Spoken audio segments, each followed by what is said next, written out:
How the am I going to introduce this?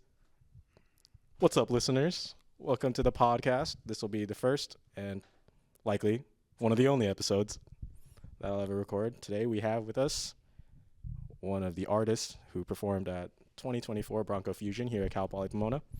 We have Damian Torres. Yo, what's up, everybody? What up, dude? Thank you for having me, bro. Of course. I'm very excited to be speaking. Thanks for coming on. Yeah, bro, of course. Would you like to talk about yourself and like your band? Yeah, sure, bro. Do we gotta keep it like PG and stuff? No. I'll censor it. Okay, cool. Yeah, well, my name is Damian.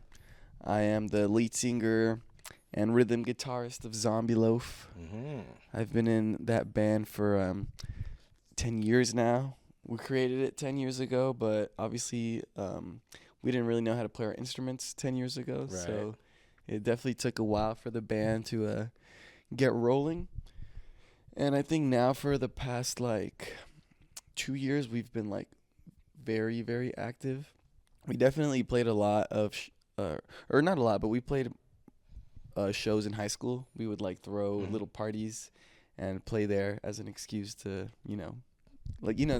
create the opportunity to play. Yeah, that's badass. So we would play maybe once or twice a year from 2017 to 2020. And then 2022 is when we actually got the ball rolling, got active. And when I came here to Cal Poly Pomona, that's when I kind of was able to make the connections needed to get the band rolling. And ever since, we've just been gaining more and more momentum. Yeah, that's pretty cool. You guys are getting more popular. Yeah, I would say definitely this year has been our big year. Oh, yeah, for sure. I mean, you had so many performances. I went to a show, The Haven. You had that going on. Mm-hmm. You had, of course, Bronco Fusion. That's also a massive place for some local artists. Yeah, Bronco Fusion was crazy, bro. That was the most surreal feeling I've ever had while playing on stage. And after doing that, I definitely am going to do everything possible to get our band to play on another stage of that size and magnitude, I'm it's I tasted the best of the best. So oh, yeah. I gotta have that again, Yeah, of course. It's like a drug almost. Yeah, you could say for sure. That's pretty cool, man. So how did you guys decide to start this band up? Did you guys just listen to some music and you're like, we can do that? So I went to this weird school that was from 4th to 12th grade. So I had my homie Xander, the guitar player of the band. We had already been homies since around 5th, 6th grade. And so we were in 8th grade. We were sitting on a bench in PE, and he brought up the idea of starting a band. And I'd always wanted to be in a band since I was young, but I never brought up the idea or anything. So when he said, let's start a band, I was like, heck yeah, let's start a band. Hey. And in that moment with the group of friends that we had, we were all okay, you're gonna play the drums, you're gonna play the bass, you're gonna play guitar, we're gonna sing, and it was funny because none of us knew how to play any of the instruments, so we were kind of just giving each other random positions, and it probably wasn't until 9th grade that we actually decided on what instruments we were gonna play. Yeah, that's pretty cool. And as for the genre, I know it's kind of inspired by metal. It's very hard rock, punky. Was there anything when you grew up? Did you have that in mind? You guys knew that you wanted to be this kind of band? So when we actually started the band, when we first started the band, I had the idea of going in a very heavy direction. I wanted to make either some metal or some heavy grunge, early Nirvana type stuff. Oh. But then as we began playing more, we actually went down to more of indie vibes. Because all the first songs that we wrote, it was just me singing and my friend Xander playing acoustic guitar. Right. So when you're playing acoustic guitar, it's kind of hard to I get you. write really heavy sounding stuff, it was all more chill, more singer-songwriter vibes.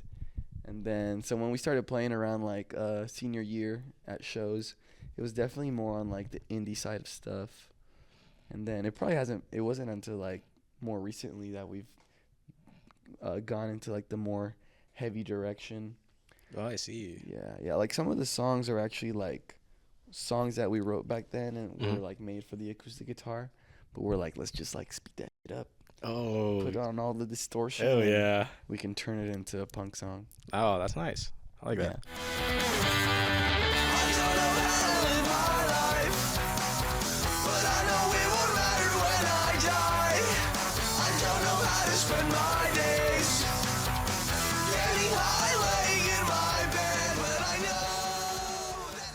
Would your family inspire you to do this kind of stuff, or did they have like your back and stuff? I would say they definitely did have our back. Like once when we started this, we used to usually play in Xander's garage, and his fam was super cool, and they always let us practice there. I remember like going over like almost every day of the summer and just like setting up outside and just playing and being loud as hell. And his family was never really like, oh, like turn it down, or like, right, you know, like you guys already played too much, like please stop. Like they were always super cool. My mom too, she's always been like super supportive and stuff. And luckily we had a lot of friends that were supportive back in high school, so I think they were the first people to kind of like believe in us and kind of like build up the hype for us, you know? That's badass. It's always nice to have some supporters that believe in the vision. Nah, for real. Especially because we were back then, bro. I look at videos now and I'm like, oh, well, you guys were learning your instruments as exactly. As you were going on. So it is what it is. Yeah, exactly. But now that you guys do know how to play your instruments, all your shows have been incredible. Thanks, man. Yeah, the fans are awesome. We're always trying to like step our game up every show, you know? Yeah. So do you create your songs and you give all that energy and stuff? Because I've seen how the fans act. We be moshing when we can. You guys have like that high energy in mind? You like always trying to get people hyped up? So it depends on the song we're trying to write. That's hard. So I would say like in more recent times, the few songs that I have written have been like more like early hardcore punk influenced. So I write songs that are like fast, you know? And that kind of, when I write that in my bedroom, it's like, I'm like, okay, this sounds cool. But then once like I get the whole band together and we play it, that's when you really feel the energy like come together. So when I write it in my room, like I see a vision of the energy. I'm not in my room like like playing super hard, you know? But once we come together, I can really feel that energy. It just kind of comes out, huh? Yeah, and I'll kind of like when I'm writing, I'll be like, I know this one is gonna hit. I know the crowd is gonna like move to this one. 30 times that I have asked for you to be my terrible honey. Come my way and I'll make you a star.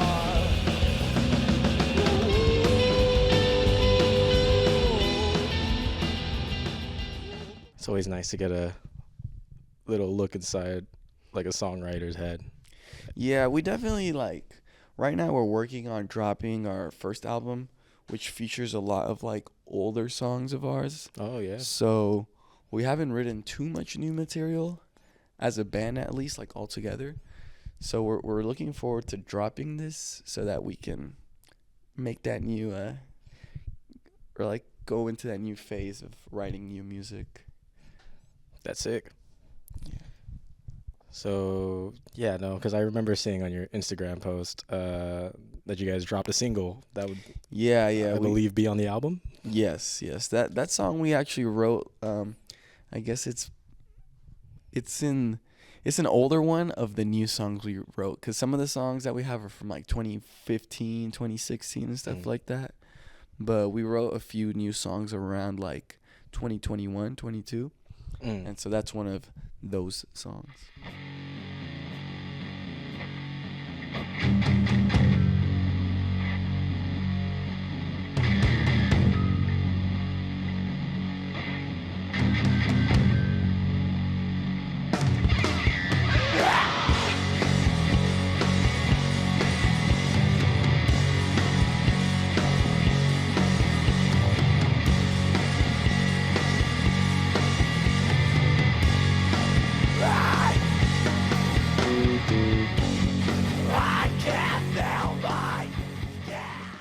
thought I would ask. Obviously, you have a lot of inspiration from like Western culture, American bands, obviously, because you named Nirvana as one of the inspirations you've had. Obviously, you have an Iron Maiden shirt on. But I remember earlier you told me that you are also of Mexican heritage. Do you have any sort of like Mexican influence within your music, or? That's a good question. Well, yeah, me and my friend Xander, we both kind of our parents listen to the same like Spanish rock music. A lot of like Caifanes, Café Tacuba, a lot of like Hombres G and like music from Spain. But I can't necessarily say that we put too much of that into our music like on the regular. Right. But definitely like there's moments where we like do try to put it in there, like the song that we released, Crazy Monkey. It's like 3 parts to the song. Right. And one day for the third part, we changed the groove from like the regular groove that it was in into like a reggaeton type beat. Oh, nice. You know, nice. Like, oh yeah. And we like really liked that once we started doing it. We're like, yo, this is groovy, bro. Like I feel like the whole like all the raza in the crowd, bro, they're gonna turn up to that. You know, they're gonna start dancing. So.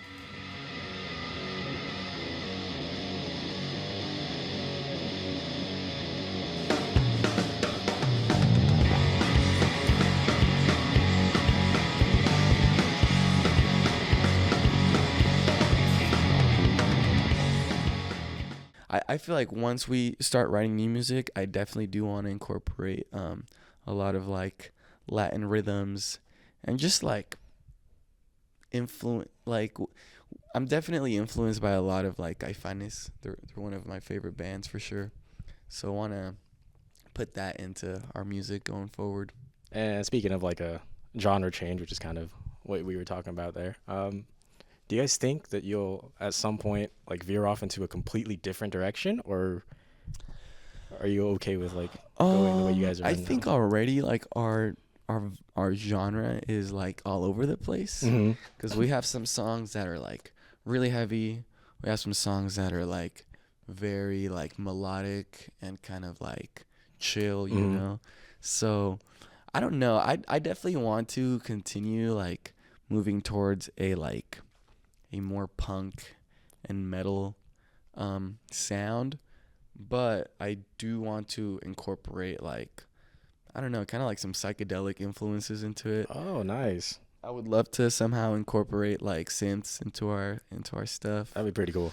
Yeah, like we're really a 4-piece band, but more recently we started playing with our friend Sasha, goes by Hershey Boy.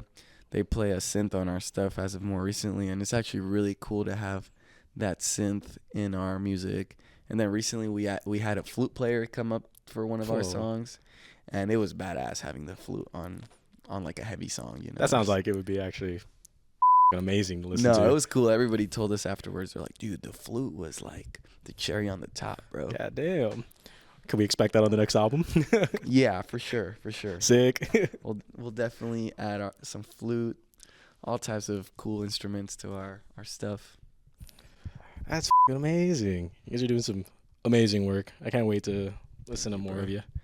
Yeah, man. We'll hopefully have the album out before the end of this year, and then I think once we have that out, then we're ready to like make more music. So yeah. Nice. Will you be doing any like promotional shows for your album? We will, but I don't know yet like what that's gonna be looking at, because we already have like so many shows booked for December and January. Nice. And they're not necessarily like specifically like album release shows or anything like that. But I think we will take the opportunity in all those shows to like plug the album and I guess call it like a little album release run type thing, you know? Nice. You want to shoot out like a random date that maybe you guys could play on? We will be playing December 20th at the Haven.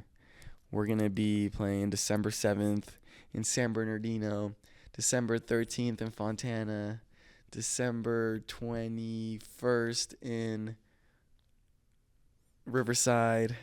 A lot of IE shows. Hey, that's sick. A lot of IE shows. I'll try to go to one. It's been a while since I've gone to a ZOMBIELOAF show. Yeah, no, they've been getting like bigger and bigger I think ever since Bronco Fusion. Leading up to Bronco Fusion, we already had a lot of traction. But after Bronco Fusion, we got like a really big boom of like CPP students digging our music and stuff. So that was like such a dope push. And like, not only do I have the band, but I have my own like production account, and so it's growing like both those things at the same time, and they both help each other. It's been really clutch to have like the support here at CPP for that. You want to shout out that like production thing? Yeah, shout out Loaf Productions. It's Nice. It's basically a one man army right there. I fucking throw everything, but the shows are banging every time, man. Yeah, We just threw the Donald Trump Fest a few weeks ago, and that was the biggest show in Haven history. Wait, that's actually fucking amazing. Yeah, I wish I could have gone. Damn. Dude, it was crazy, bro. We sold 464 tickets. What? For a place that shouldn't allow that 400 many people. Yeah, that is like way over capacity, man. I think yeah. We were being safe though. We didn't have like all 400 people in at once. It was like kind of, we would like stop once it was too full, and then when people would go out, then we'd let more people in and so on. But hey, that's a sign. That's a good ass turnout, man. Yeah, dude, it was epic. It was like 10 bands, 2 stages, and I set it all up in like 5 days. Oh, I literally set it up insane. like Tuesday night when the election results were coming in, and I had it on Sunday, and it was freaking epic, dude. That's actually badass. Like just last minute. How did you get those bands to actually play with you? So a lot of them I had already either booked or played with, and then some of the other ones I hadn't booked or played with, but I like see them. I work at the Haven, so right there you see like a lot of bands coming in and out. So I just literally hit up all those bands like Wednesday morning. I told them like, I'm throwing this thing. There's no pay. It's all just for the cause. Like if it's up to you guys if you want to accept that or not. That's cool. And literally everybody, other than like 2 bands that just couldn't do it because of like scheduling issues, everybody was like super down. They're like, yeah, I'm in. That's amazing. So yeah, it was epic. I think I might do Donald Trump Fest 2 the day before Inauguration Day. Hey, you heard it here. You heard it here first. That's amazing. I'm looking forward to that actually. Yeah, it'll be. I'm sure the turnout will be even better. Yeah.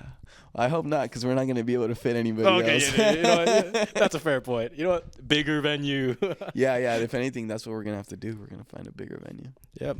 That's a good sign of growth, though. Yeah, definitely, bro. The motion is finally happening, you know? No, literally, bro. This was like 10 years in the making? 10 years in the making, bro. 10 years of, like, grinding nonstop and having people, like, shut you down and, like, not be interested in Yeah. Those horrible performances because you don't know how to play instruments, you know? Yeah. No, and it's funny, bro. People kind of, like, with a name like ZOMBIELOAF, a lot of people write you off, bro. They're like, yeah. I mean, ZOMBIELOAF. Like, hell no, we don't want to play with you. And now I have those same people like hitting me up. They're like, "Hey, dude, can you set up a show for us?" And I'm like, "Nah, bro." I'm kidding.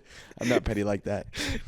But yeah, it's definitely awesome to have it all pay off little by little. This year has been awesome, so I expect next year to just be better. Well, that's sweet. Well, I really got no more to say. So do you want to say something towards the camera? Maybe shout out your socials. Well, since I know this for World of Music, I'll shout out all my Mexican people, all my Latinos of all parts of Latin America. That was chapter 11 or something? Shout out chapter 11. But yeah, follow my band on Instagram, Loaf, like a loaf of bread, Loaf Collective. And then loaf.productions. And then you can find me as Damian with 3 N's, Damian Torres. And yeah.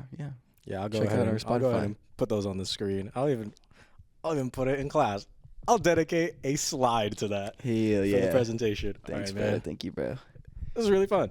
Hell yeah, bro. I hope you do Yes. this again, bro. Keep doing this podcast, bro. Hell yeah! All right, I'm maybe this won't be just a one episode kind of thing. We'll see what happens. I'm looking forward to episode 500, bro. 500. I don't know, 500 people. Nathan, you got next. Who got next, bro?